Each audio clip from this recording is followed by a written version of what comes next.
In 2019, an incredible thing happened. Our church family spent a couple months together talking about what it means to be unfinished.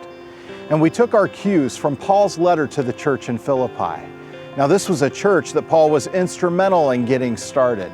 And as the years went by, they grew deeper in their faith, but they also became significant partners with Paul in spreading the good news of Jesus Christ. And so 12 years into their relationship with Paul, he writes these words to them.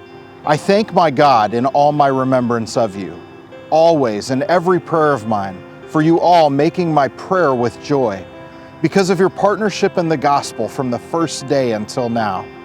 And I am sure of this, that he who began a good work in you will bring it to completion at the day of Jesus Christ. What Paul acknowledged was not only the depth of his thankfulness for their partnership, but he also intentionally reminds them that there is so much more that God desires to do in them and also through them. And this is what it means to be unfinished, that there is so much more that God desires to do in us, but also through us until the day Jesus comes again. And so it is that in December of 2019, our church family came together, believing with all of our hearts that the best days of Westgate Chapel lay before us. We committed to allowing God to continue His work of transforming our hearts and using our time, gifts, and resources for His kingdom purposes.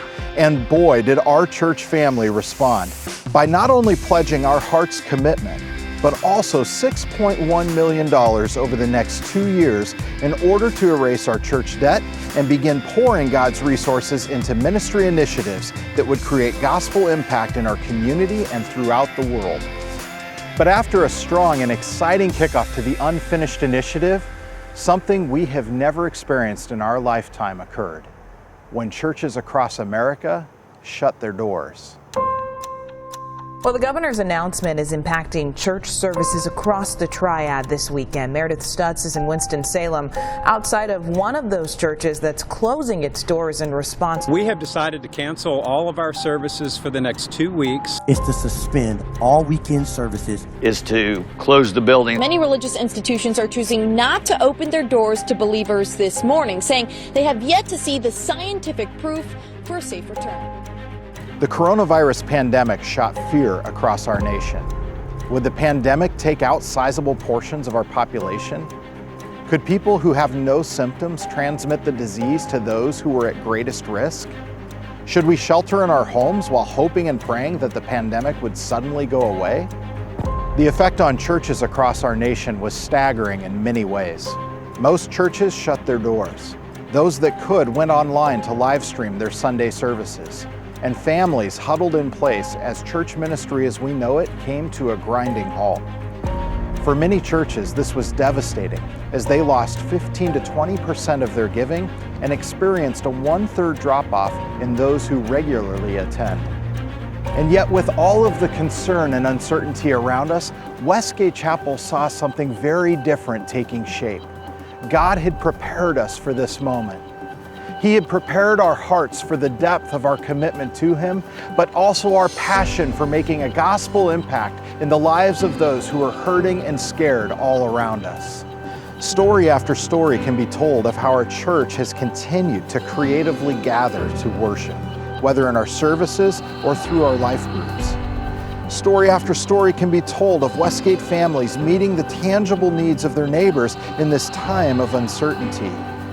And again, story after story can be told of families coming together to identify ways in which to serve our greater community in even more significant ways. And through all of it, our church family has continued giving sacrificially to the Unfinished Initiative according to the commitment God laid on their hearts before the pandemic.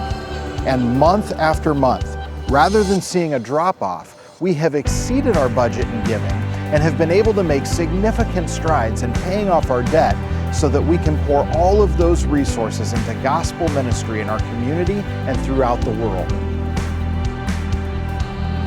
And because of your faithfulness to the Lord and your giving, I'm excited to tell you that this month we are going to be able to make a $110,000 principal payment against our debt.